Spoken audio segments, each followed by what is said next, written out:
Type அடிச்ச பிறகு யோசிக்கணும்னு அவசியம் இல்லை, அந்த விரலுக்கே தெரியும் எது டைப் அடிக்கணும். For example, those who know how to type right, they no need to look at what they are typing. Their fingers will be so used and that will type exactly the right word. No need to think, யோசிக்க அவசியம் இல்லை. No need to think. யோசிக்காமலே டி எங்க இருக்கு, y எங்க இருக்கு, e எங்க இருக்கு நல்லா நம்ம விரலுக்கே தெரியும், அது தானா டைப் அடிச்சிட்டே இருக்கும். Without thinking, our fingers, they themselves know where the right letters are. அப்போ இது போல நம்முடைய சரீரம் சில பாவ ஆடுகை செய்யும்போது இந்த சரீரம் அந்த பாவத்தோடு பழகி சில பழக்கங்கள், ஹேபிட்ஸ், அது ஒரு மோஷன், ஒரு சில அசைவுகள் தானாக உள்ள வரும். Therefore, when we are in bondage to sin, the sin will get us some habits, and our body and our flesh will become accustomed to that. ஒரு சகோதரன் புகைப்பிடித்தலிலிருந்து விடுதலை பெற்றார். One brother, he was delivered from smoking. அவர் குறிப்பிட்ட கடைக்கு அடிக்கடி போவார் புகைப்பிடிக்க. In order to smoke, he will rather visit a shop very often. திடீரென்று சில நாட்கள் ரட்சிக்கப்பட்ட பிறகு சில நாட்கள் கழித்து மழை பெய்தது. அந்த மழைக்கு நிழல் பெறும்படியாக அதே கடைக்கு போய் ஒதுங்கி நின்றார். அவரு தெரியாம திடீர்னு ஒரு சிகரெட் எடுத்து பிடிச்சிட்டாரு. After a few days after he was saved, one day it was raining. In order to just hide himself from the shower, he went near that particular shop.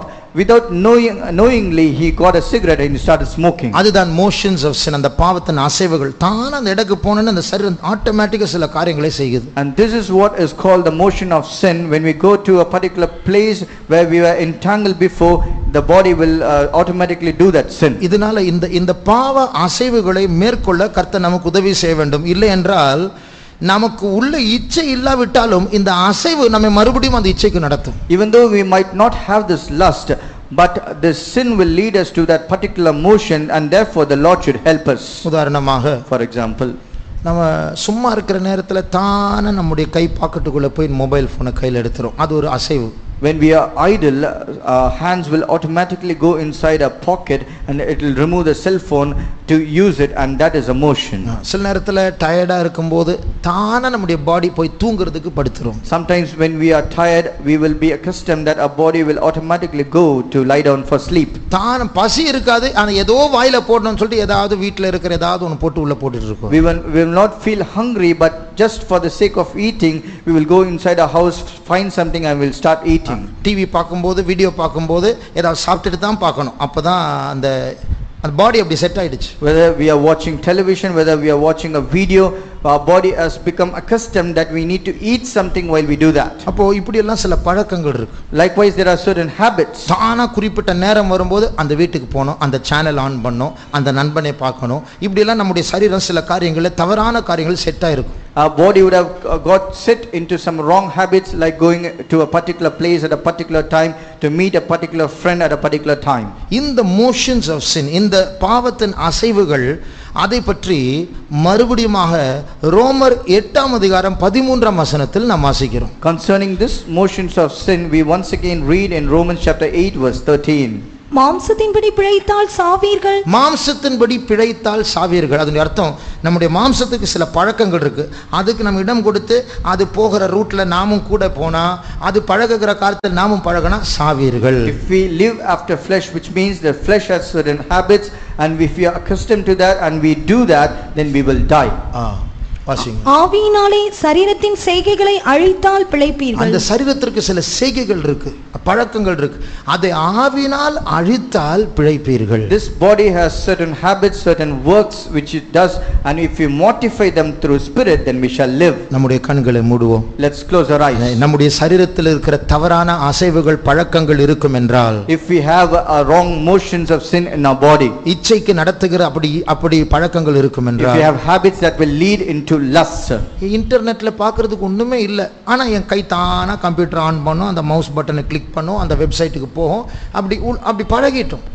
அதுக்கப்புறம் தான் பாவமே ஆரம்பிக்குது. There is nothing as such necessary to go to the internet, but our hand will automatically go, it will click on the mouse, it will open the internet, and likewise we have become habitual to do to the motions of sin. இதன்படியே நடந்தால் சாவோம், இதை ஆவியின் பலத்தினால் நாம் அழித்து போட்டால் பிழைப்போம். When we live after this, then we will die, but if we mortify such acts through spirit, then we shall live. நம்முடைய கண்களை மூடுவோமா? Let's close our eyes.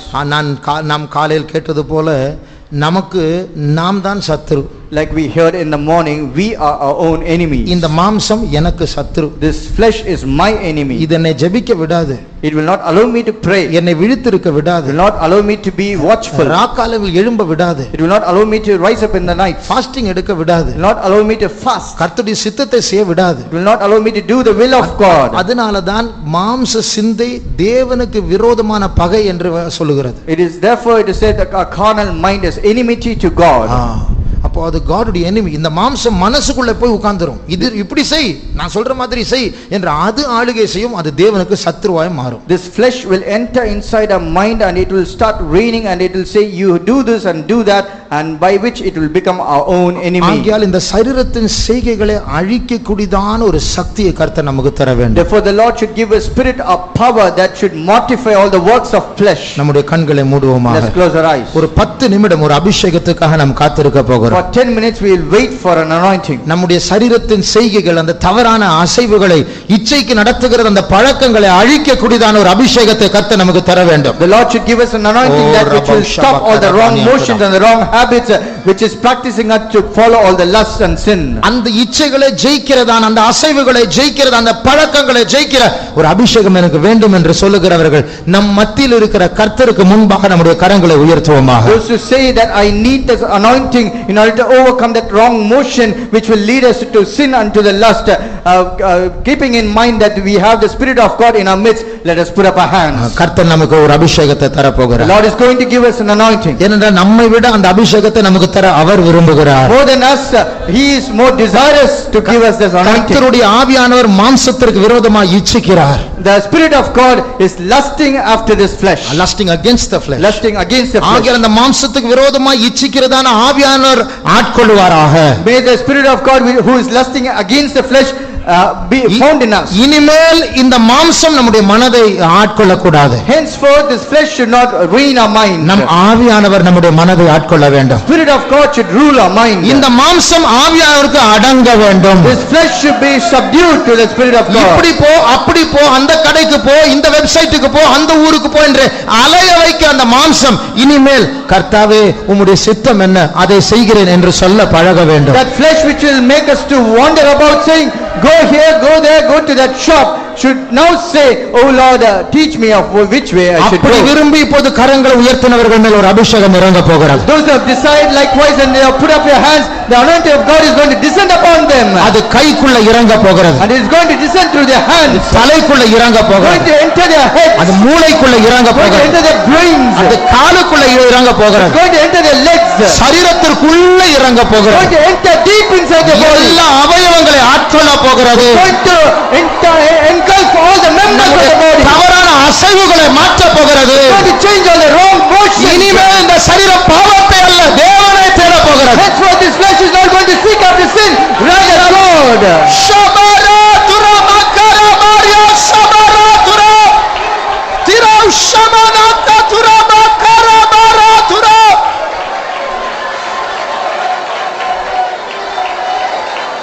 திரா ஷமனா துரா மக்கரா மாரியா துரா ஓ ரமங்க ஷபக்கரா மானா Mhatre Medroziram tedankara shabakati dankara maktidankara maliatuda. Thank you Lord. Thank you Lord. Oh ramantira sabankara manature. Thank you Jesus. Uramau shabakatu dankara mau shabakala maniana mature. பலப்படுத்தும் ஆண்டவரே, நீர் எழுந்தருளும் ஆண்டவரே, வல்லமையை தாரும் ஆண்டவரே, அந்த பாவ அசைவுகள் வேண்டாம் ஆண்டவரே, உம்முடைய நடத்திப்பு உண்டாகட்டும், நீர் எங்களை நடத்த வேண்டும். இயேசுவே, Jesus துரமங்கரா சபாலா ரதுரபனா யக்போரியபலா மித்ரதரா சிகரபலா கரபனாத்டா. Thank you Jesus. Thank you Jesus. Yes Jesus. Ankurabau shabakara mankala mana rabala tuda. Bero sandarankala mankara mana ratura. Thank you Jesus. Jesus. இந்த அபிஷேகத்தினால் தேவனுக்கேற்ற கனிகள் உண்டாக போகிறது. Through this anointing we are going to yield fruits unto godliness. நாறிக்கொண்டிருக்கிற வாழ்க்கை சுகந்த வாசனையாய் மாறப் போகிறது. Our life which is stinking will be a life of sweet. நம்முடைய மாம்ச சரீரத்தை ஜீவ பலியாய் ஒப்புக் கொடுப்போமா? Let us offer our fleshly body as a living sacrifice.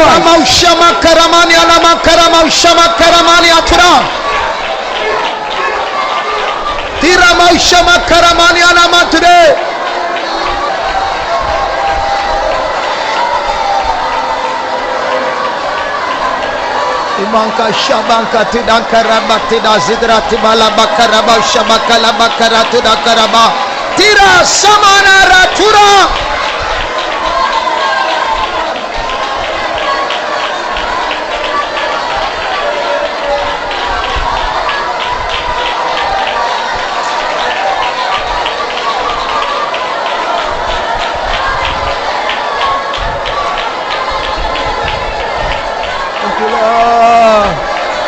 Thank you, Jesus. Stotram Yeswe. Stotram Yeswe. Stotram Yeswe. Thank you, Lord. Thank you, Lord. Thank you, Jesus. Yeswe. Jesus.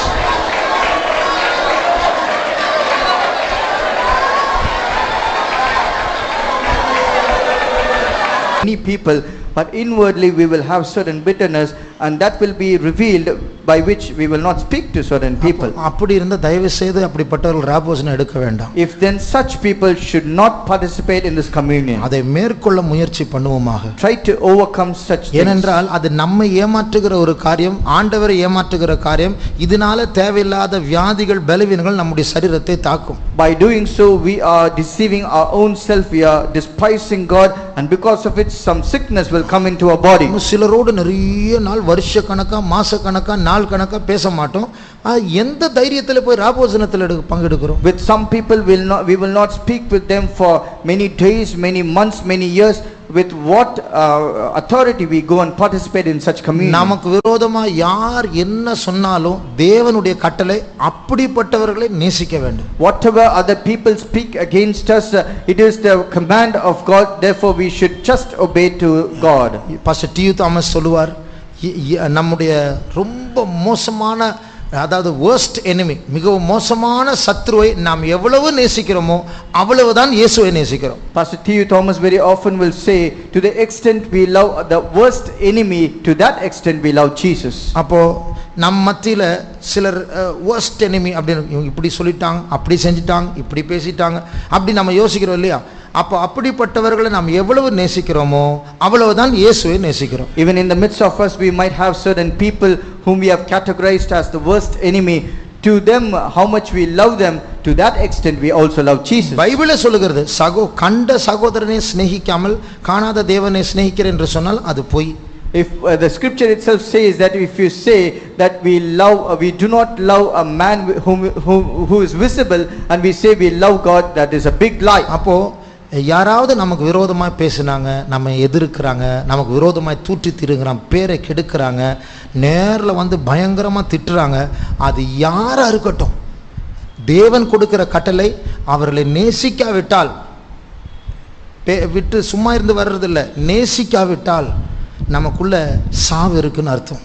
Let it be any people who might be speaking against us, putting a false accusation, spoiling our name wherever we go. Let it be anyone. If we do not love according to the commandment of God, then there is death in us. அந்த கசப்பு பல காரணங்கள் எல்லாம் சொல்லுவோம், இப்படி பண்ணிட்டாங்க, அப்படி பண்ணிட்டாங்க, இப்படி பண்ணிட்டாங்க, எப்படி என்ன காரணம் சொன்னாலும் அந்த உள்ள இருக்கிற கசப்பு நம்ம நரகத்துக்கு தான் கொண்டு போகும். புதிய பூமிக்கு கூட அப்படிப்பட்டவர் போக முடியாது. We might give many excuses, many reasons of why you are in such a position not to talk with them, but whatever it might be, as long as you have that bitterness, you will not even land up in new earth but rather in hell. அதனால நான் சொல்லவில்லை, pastor Don ஒரு முறை சொன்னார், இதனால தாவீது நரகத்தில் தான் இருப்பார் என்று சொன்னார். And it is not me who said this, but Pastor Don once said, for this reason it is possible for David to be in hell. அவர் எங்கே இருக்கிறாரோ நாம் நரகத்துக்கு போகாம பார்த்துக்கொள்வோம்.